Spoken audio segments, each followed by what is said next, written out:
Just, I don't know, welcome back to another episode, HSR Talk. Of course, Jonathan Kim, you got me, Harpreet. So this is the first time you're seeing this guy on camera. First time. I'm shy. With me. Yeah. First time on camera with me, Yeah. right? I think so. No, we've been on camera, like we've done stuff before. Yeah. But not to this extent. Cool. Yeah. But now it's like official. It's going to be official. You're going to see a lot more of this content. I think so. So- I think you guys are gonna get sick of me. So this is me introducing Jonathan to the world, or I don't know, Jonathan introducing Hi. me to the world, How are whatever you? it is. How are you? Am I supposed to look? Wherever you like. So, I don't know. Well, of course. So I'm a real estate broker. Jonathan is a real estate salesperson. Mhm. No difference. But in fact, I think you've been in real estate longer than me, right? I have. I think I have been in real estate longer than you. Maybe like two. I think I got Couple like months? no. I think about probably a year. I think I got because you and I met actually at Ryerson, which is now what? It's Toronto. Toronto Man's University. Yeah, Toronto Man's University, and that's where we formed our bond and friendship. And I think I told you that I was getting my real estate license. You're like, okay, Right, hold up. Real estate registration. yeah. We don't use the L word Oh, here. we don't use. Why is that? The L word. We don't use the L word. Why don't we use it? Okay, real estate registration. All right. And I think about a few months later, like, how do I get started? And you got, I think, and then ultimately, we did get our licenses around the same time. Yeah. Yeah. Well, you are the reason I am in real estate, Wow. right? You're welcome. Well, like, you know what? I guess I'd always been like thinking about it.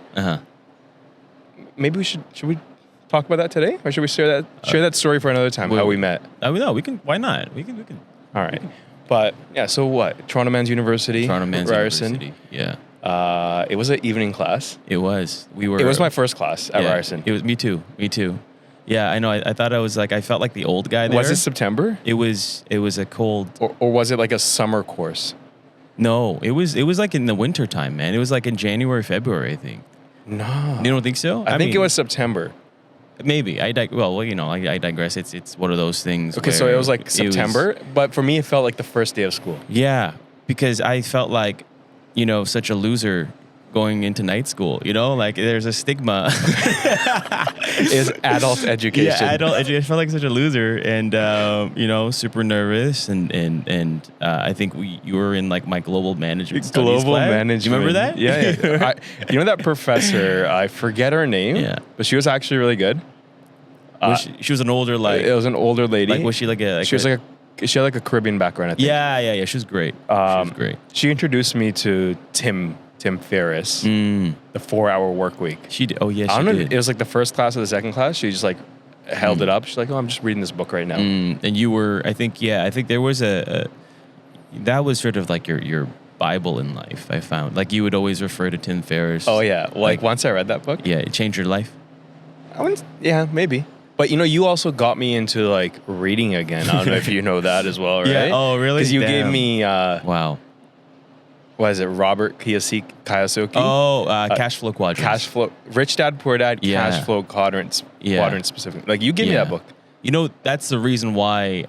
Like I have a property. I have a property Yeah. out in Guelph. Yeah. My cousin was the one that actually got me onto cash flow quadrants, and that's the reason why I had some cash laying around, had some capital, and invested into a townhouse in Guelph, like almost like 15 years ago. Yeah, that's crazy. Eh? 15 years ago. 15 years ago.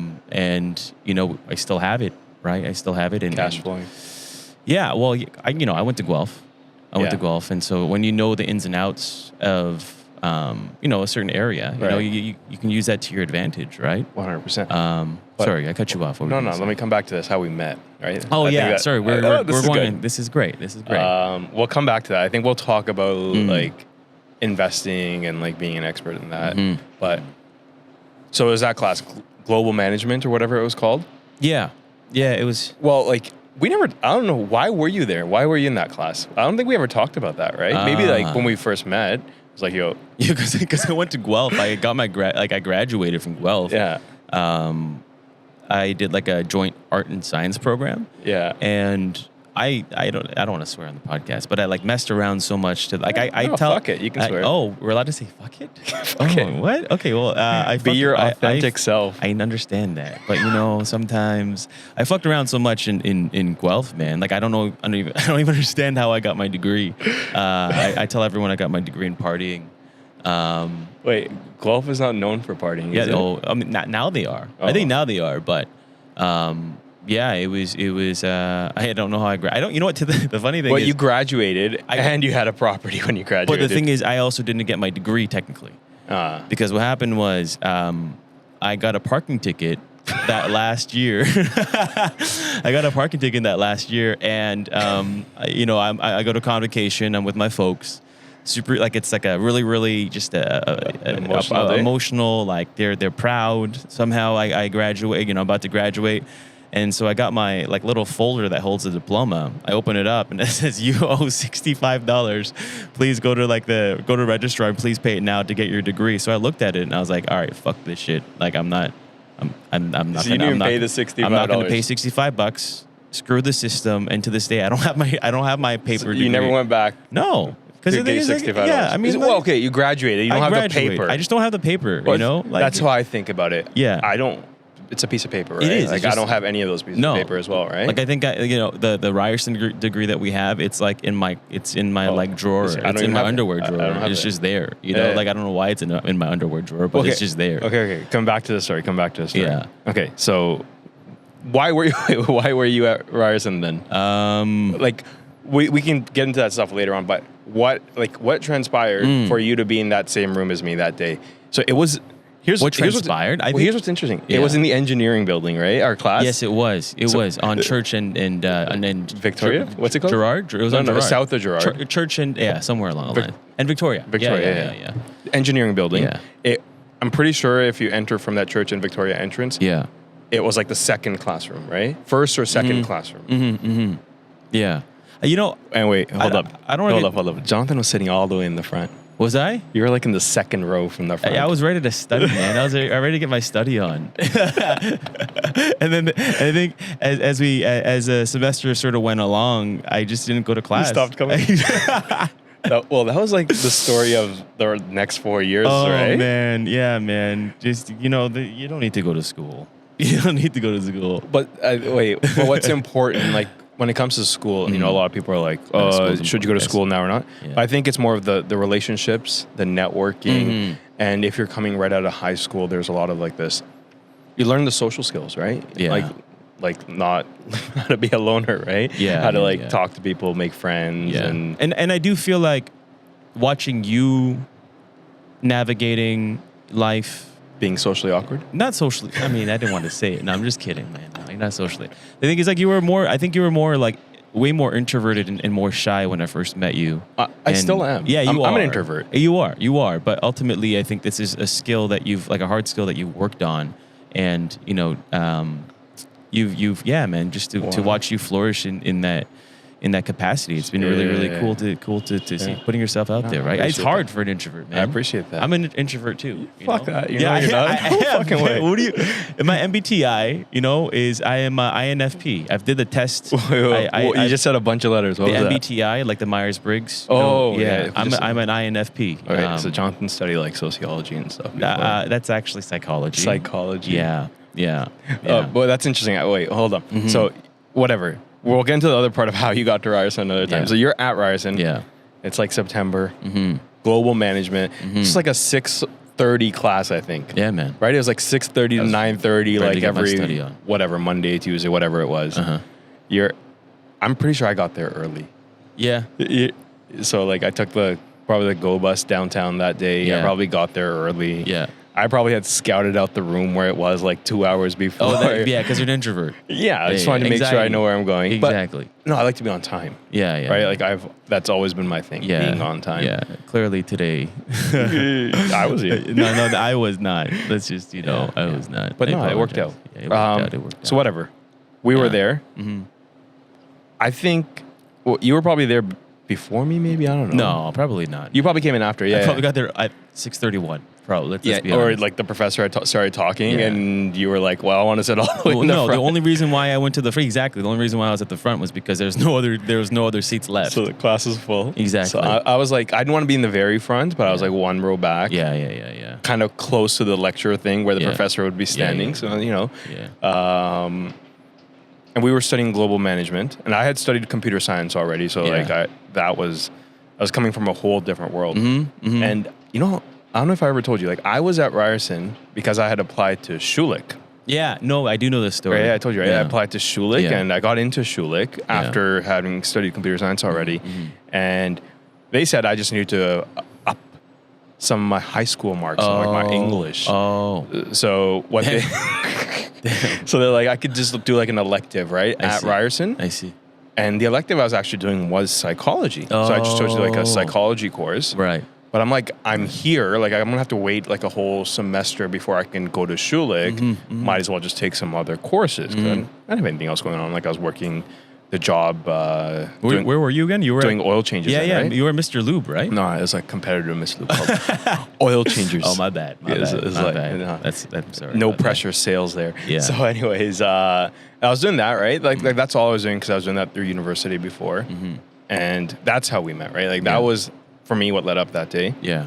I just decided I'm going to take some business courses since I'm here. You know what's funny? What? Remember the assignment we had? Yeah. Do you remember the assignment for that class? I don't remember, man, but I remember it was tedious as hell though. It was very tedious. You don't remember. No, I don't because because I didn't do anything. So it was a group assignment and we were in the same group. Yeah. And there was like 2 or 3 other people in our group. And were they like super like they were pretty fobby, right? From what I remember. No, they weren't fobby. That was a different group. Oh. Yeah. No, that's a different group. This was like it was a diverse group. Yeah. They were older. There were some people that were older. I think there was 2 ladies that were older. Yeah. So there was 6 of us in total. Yeah. Anyways, I like pretty much carried that team. I know right? you did. So it was Globus, right? Remember that stupid program, and you had to like it was a simulation. Yes, I do remember that now. It was a simulation. I hated that, man. Of a camera company that was publicly traded. Yes. And we had to like operate the company virtually and compete with all the other groups in the class. Oh, we won, right? We won. Of course, of course, man. Harpreet, man. Like this is you. You know, we never lose. Manipulated the stock market. Yeah. Yo, man, this is some crazy white collar crimes, man. So, we went to jail, man. Globus. It was called Globus. Yeah, I remember at the end of the semester, because I guess the professor had figured out I was the one doing all the work. Yeah. And she told me there was like a world competition where people around the world competed. Did you do it? No. But she told me, she's like, oh, you should do it. Right. But anyways, that was like very interesting. That was the group assignment. And we had to write a paper on it at the end. We did a presentation on it. But as Jonathan was saying, you stopped showing up to class. No, I didn't go to class, man. Yeah. Anyways, so that's how we met. Yeah. But in that class, we exchanged books, right? You also gave me the book, Gerbach Shahol's book, G. Yes. Oh, yeah. I do remember that book. You know what? That was a time when I was reading a lot. Yeah. Like you were like, just read this. Read this. Yeah. I was a big reader back then. What was that book called? I know what you're talking about. Yeah. Though. It's like Gerbach Kahal or whatever. Gerbach Jahal. Jahal. Yeah. He's a Punjabi guy. Yeah. Let me see. But he lives in like China now. He's doing some interesting stuff. But as you look that up, so we had exchanged. I was reading this other book because now like I had studied computer science, but I'm like getting into like studying business, right? So I was reading this book about doing a Harvard MBA. It was about this guy's experience at Harvard doing an MBA. It was called Ahead of the Curve. Yeah. And I was like, I want to do an MBA. I want to go to Harvard. Like I was like on this track of like business school, like probably getting some job doing like management consulting or some shit. Yeah. But that's when we met. Yeah. So are you saying that I'm the reason why you're not doing that anymore? Oh, I'm so happy I'm not. Yeah. I posted a story on Instagram today. I don't know if you saw it on my way here. It's like too fresh for Bay Street. Entrepreneur life chose me. Dang, man. Yeah. Like we could have been working on Bay Street. Like you know how many people we know working on Bay Street? Like that 9 to 5. That 9 to 5, and they're like, and clearly I didn't choose that. And it's not 9 to 5, right? They're working like No, 9 to 10, 16-hour jobs, crazy man, lives, 80 like hour- in 80 hours a week, consulting, accounting, that kind of stuff. We're doing that, but it's just at our own pace, right? Yeah. We can do 16 hours. No Yeah. problem. Yeah, no, for sure. But The time that you put in, ultimately, it's if you enjoy it and if you love it enough, right? You're not gonna. It doesn't really matter about the hours that you put in. so that's how we met. And then Jonathan said, I'm getting into real estate. Mm-hmm. Yeah. I was like, that sounds cool. Yeah. And I think I signed up. I came back. I'm like, yo, I signed up. Yo, that's too. cool, bro. I guess we'll just sign up together. Yeah. But like we signed up, but we never studied together. No. Nothing. Like We just went our own ways with the real estate part, right? Yeah, Like yeah. we we would always talk about it. would always talk We'd about always it. talk about it. And then you started, I guess, like a year before me. I took my time with it because you introduced me to the student group, Anactus.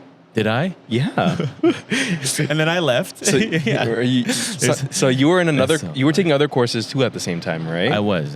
But we were only in that class together. So in one of your other classes, Yeah. you had met some girl, A girl.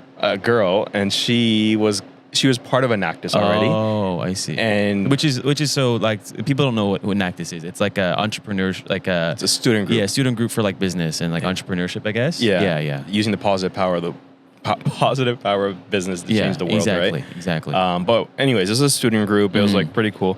But you were joining it. So it was one day before our global management class. Yeah. You were like, yo, I got to go to the Ted Rogers building. I didn't show up, eh? No, we went. Oh, did we go? We went. And you were like, this girl wants me to join. She was trying to recruit you, Probably right? because I thought she was cute. Yeah, and she was trying to recruit you, and she didn't care, right? Yeah, I know. So whatever. You're like, yo, just come with me, then we'll go to class. Yeah. Yeah. So we get there. I thought I was gonna like wait outside in the hallway. I thought you were gonna get like interviewed, but like they were just hanging out in the office, in the REI office. Oh yes, I do remember that. The Ryerson Entrepreneur Institute. Yeah, right? yeah. And the chick was like, yo, just come in. I was like, all right, whatever. We went in there. It was like Datango was in there.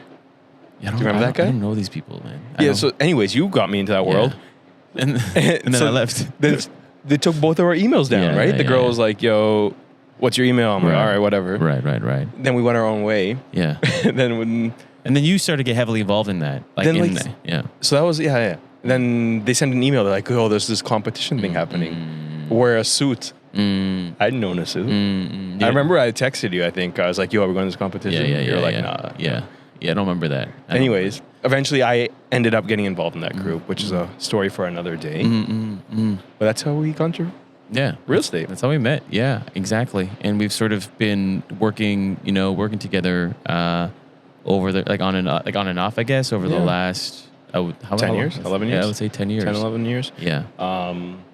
So back with a vengeance. I think so. Yeah, I know so. Yeah, 100%. Timing is everything, Timing is everything. And I think it's just like create like a legacy, right? Like create something we're proud of in terms of more than a job, right? A lot of people look at real estate as a job, right? How do we create a business here? How do we do something I think that's bigger than ourselves? I guess, for me, what it comes down to is, yes, like the legacy is important, what imprint do we make to society, our family, our friends? I think that's really, really crucial. But ultimately, there's nothing in life. Holding for sound? What's going on? Oh, okay. Wow. You're good. Okay. No, there's nothing in life where I feel like when you see someone, able to find their dream home or the best situation for themselves, I think ultimately for me, like I find joy in that. I find the joy in, being able to see someone's face, super, super happy, being able to just getting them to a place where they're just happy. Yeah. Right. I love that. And I love the whole thing of like meeting someone, usually when we first meet them, they're super excited. They're like, oh, whatever. They're looking for XYZ or whatever it is. But then seeing that come true, right? Like going through the whole process and it's like, today's the day you get your keys or today's the day you've sold your house. And it's like, yeah, we helped them get where they wanted to get while making this an enjoyable process. Yeah. Just like, the clients we were working with now, one of our clients looking in Oakville. Yeah. Right? Which I recorded a vlog about the day, which you might did. see, right? Which I'll edit up. But even like though we were unsuccessful. Yeah, it didn't work out. It didn't work out in terms of like it was a multiple offer situation, and the property was not within our client's budget at the end of the day, or the sellers were unrealistic in what they were looking for. At the end of the day, the clients still were grateful, right? The clients were grateful they had us to be there for them, right? Yeah, exactly. And then ultimately, that's what it comes down to, right? It's being able to empathize. I think in this industry, in any industry, it's about empathy. And I think a lot of people get to a place where they're just so focused on results, that they forget about understanding what the client's need is in front of you, right? They're not able to actually be aware of that. And I think ultimately that's what it comes down to, for me at least. And that's when like you're very driven by sales-focused goals, right? Yeah. We like went different ways in real estate, but we ended up working together. When you were at like the other brokerages, did you ever go to any trainings? A few, like in the beginning, like for sure a few, but I never did. Yeah, not as much. No, like not to the point where like I was going. Do you remember any of that training? Not really. No. Yeah. Not really. And I think it's everything It's probably a good thing, I think. Yeah. Because you know what I find in real estate, like a lot of the training is sales focused, right? Being focused on a dollar. How many phone calls did you make today? Oh, if you do 100 calls today, that means it's going to be equals X clients, right? It's a numbers game for people. Like it's But if you think of it as a numbers game, there's this emotional part that you're not focused on, right? So if I think as we do, like build genuine relationships, understand what our clients want, and we're able to use our process to make sure we can get them from point A to point Z, I guess, right? Through the whole process. Yeah, Z and like the swirl around, it's everything. Yeah, it's not linear. Like we've had clients where we've helped them lease, we've helped them buy, we've helped them sell, and it's like the cycle's never ending, right? Yeah. We are here to support them for life, whatever their real estate journey is. And early on, we both did a lot of leases, right? Yeah. And I think leasing, for me especially, helped build like the grit. It helped me get comfortable. Because that's a grind. Leases are a grind. Yeah, it's a grind. And now what? Well, like rent is what, $3,000-$4,000 a month? Yeah. It was not $3,000-$4,000 a month. It was like $2,100 maybe back like for like a 2-bedroom. Yeah. But even like the 1-bedrooms, the studios, I remember doing leases for like $1,200 a month, $1,500 a month. Yeah. And if you're not aware, like the way commission works or remuneration works on leases is typically you get half a month's rent. Yeah. Right? Yeah, so like if something's leased for $1,500 a month, you're getting $750. Yeah. Plus. Wait, no, not plus. Minus. Well, yeah, exactly. Minus your brokerage's cut. So your brokerage is going to take their piece on the $750. Yeah. And you're left with a few $100s for hours of work, parking, whatever it is. I used to bike back then and walk. Yeah. Which I still do downtown. Yeah. But we would do that work without the dollars in mind, right? Taxes. Like you probably lost money doing leases, right? Yeah, for sure. Your time, right? Your time is everything, right? Yeah. But I think that built a lot of grit, but built a lot of knowledge. Like I do remember we did that one lease, like in the Young and Charles area, and we looked at least at I don't know. Oh, we did a few there. Yeah. But we like I think one client we looked at least like 12 units, 11 units. Yeah, which was a grind. Over like multiple weeks, right? So coming back, scheduling. And we never like to do like more than 4-ish showings on one session, right? So that's... But would you do that again though? Like would you... I still do it. Yeah. I still do it. Yeah, for sure. But ultimately, like I said, once again, like the demographic is different, right? Like it's just because someone gets their dream home that's like whatever $1 million, it's the same thing with someone owning or like even being able to rent downtown, right? Like that's a big goal in life. That's a big step in life. 100%. Right? And understanding that and helping them through that process is important. When it comes to like that, so anyways, I don't even know how we got on this part of like this grit, but it's like we're willing to do the work without, hey, this is we're not focused on the dollars, right? We're not driven by how much we're going to make from the transaction. Yeah. But at the end of the day, are our clients getting the service that they deserve, right? Yeah. And it's never to like bash on other salespeople, right? At the end of the day, we're all independent businesses, right? We can choose how we do business.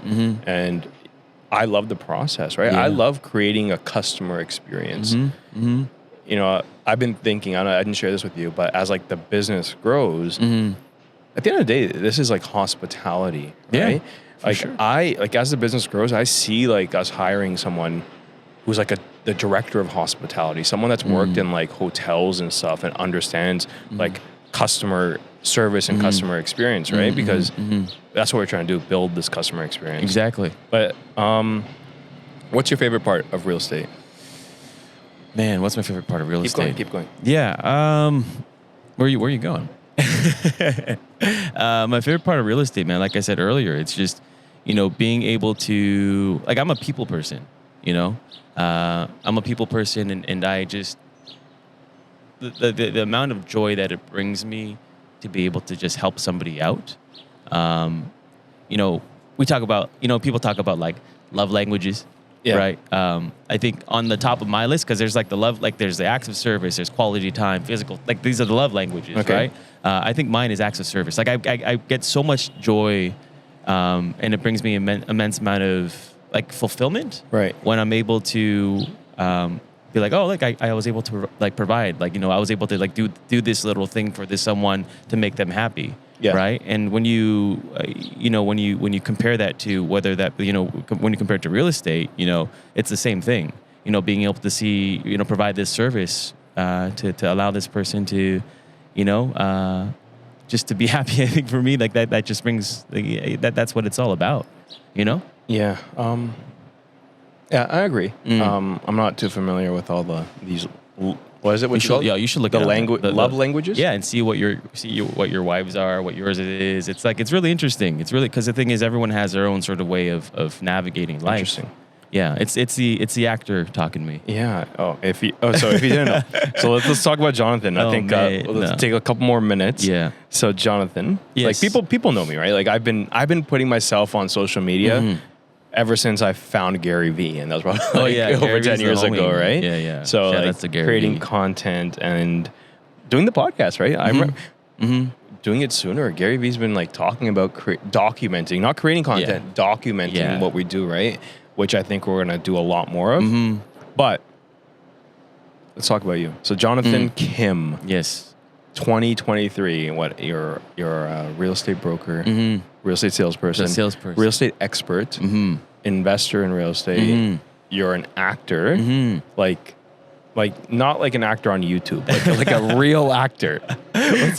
We're all actors in life. Like you're a real actor. Like you had shows on TV, you've been in ads. Like I've been watching TV and seen Jonathan pop up on the screen. That's right? Embarrassing. You've been on Netflix and probably like HBO in the movie theater. So you've done all that. You're like a bodybuilder. I'm not okay. Chill. Okay. I'm not a bodybuilder. What's the right language? I just enjoy health. You know, I think working on health, whether that be internally or externally, I think is just as important. Which has gotten me motivated. Which is and I see it, man. Grinding. I'm proud of you. Yeah, thank you. So proud of you. Jonathan was supposed to be bringing me some supplements next time. I'm also his drug dealer. But so like you do a lot of things, right?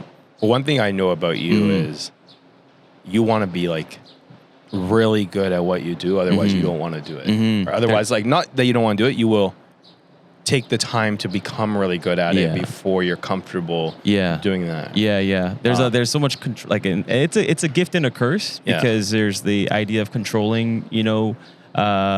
Controlling things, right? And so many times I remember, like even in university, like let's just do it. Remember our capstone project? Yeah. Is it the dog food? The Crudo dog. I just remember Crudo. Dog I hated that so much. But like, you know, it's just like go with the flow, right? Like I think that's what, like you're saying, you see me change over time is like just like letting go of that, right? Like going with the flow. It is what it is. Easier said than done, but I agree. I agree with you, man. But so what else do people should know about you? Like, so wait, let's talk about your acting. Yeah, what do you want to know? Like you were doing real estate, like you were doing things, and then one day I remember you're like, yo, I'm going to acting classes. Yeah. And then it was like, yo, I'm going to acting classes like every day this week. Yeah. And then like, Did you do stand up? No, I did not do stand. I did improv class. I did improv class. I didn't ever do like improv class, like actual improv shows. I did. You would go watch improv shows, right? Yeah. But I did classes, and I think it's a great skill to have too, right? Yeah. To be able to kind of go on the fly and to really be present, and see what's going on in front of you, right? Yeah. And I think that to tie that back into real estate, it's all about the person in front of you. And we talked about this earlier where, even with like marketing, you mentioned how a lot of, agents and it's their way. There's no right way, right? But a lot of them focus on like what they've done, what they, the numbers, right? All the things that are about them. Ultimately, in my opinion, it's the person in front of you, which is the client, which is the person that you're trying to help. And ultimately, that's what I learned from you as well, right? This is what I'm learning, getting back into the game. With the acting stuff, I've been really busy. Like it's like the equivalent of like doing leases, right? Yeah. It's a grind in the beginning, right? But now that how many years later? Like I guess like 6 or 7 years later of just like going full time with acting. Now probably I have more, maybe more. Like I started my first class in 2016. Yeah. Okay. But now I feel like there's a healthy balance where I'm like, okay, cool. Now I understand what this acting thing is. I haven't mastered it. You never master anything in life, I don't think. They say 10,000 hours, but I think that's BS. Yeah. Right. I read that book. Yeah. The tipping point. Right. Yeah. Malcolm Gladwell, right? But I do feel like timing is everything, and that's the reason why I'm back. There's like some serendipity in that. Serendipitousness. Yeah. I think that's a word. I think so. It's one of my favorite movies, Serendipity. It's great. Okay. It's a great movie, by the way. You guys should watch it. But yeah, timing is everything, and I feel like now the things I've learned. For example, like rejection in acting, like you're literally getting rejected every like 3-4 times a week. Right. Like that's when you're doing auditions, right? Like you go into an audition being like, oh yeah, like I'm not going to get this thing. And you're doing that at least 3 or 4 times a week. Like you're getting rejected, right? And so that's real estate. Yeah. And that's like those skills that I've learned to be like, oh yeah, okay, I guess like, not take things personally. Yeah. Because I think you mentioned as well, a lot of agents take things personally.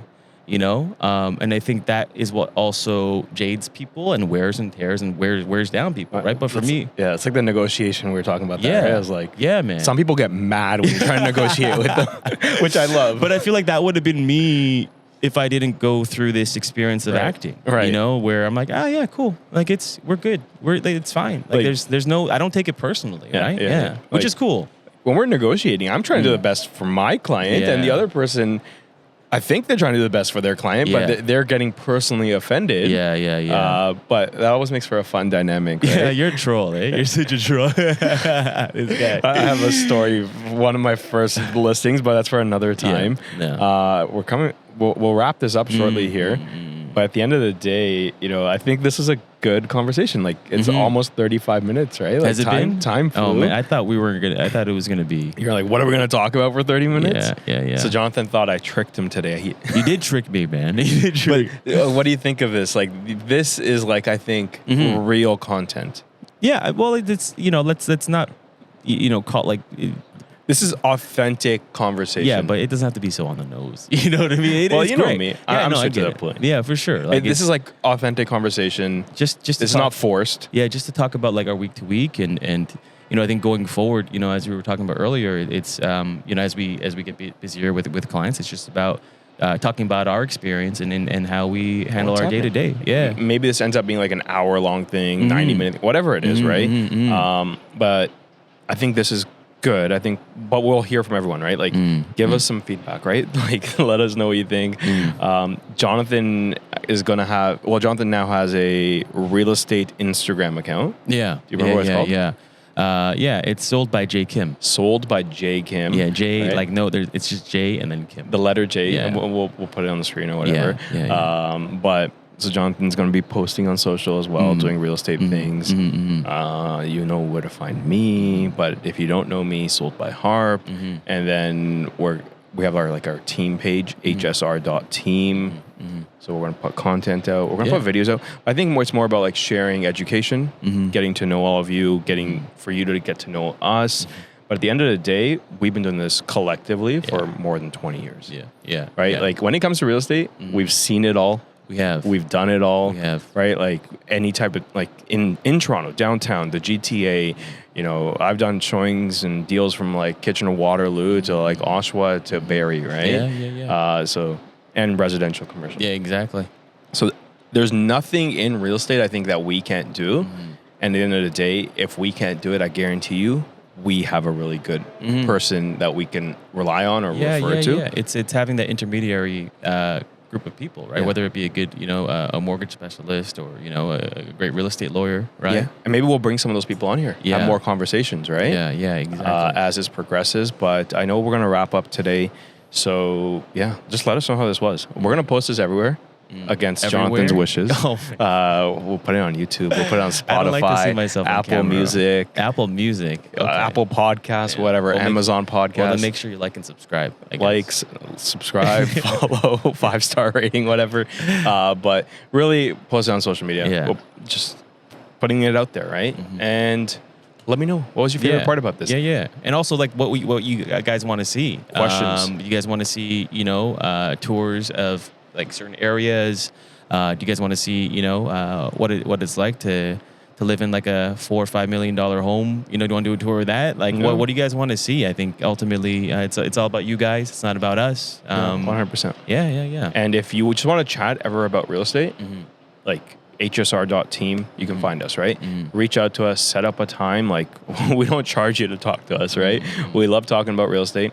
So just reach out. Yeah. Phone call, Instagram call. I'll give you Harpreet's address too. You can show up at his front door. 11 Capital Court. Yeah. No, that's not your address. Yeah. 11 Capital Court. His phone number's out now.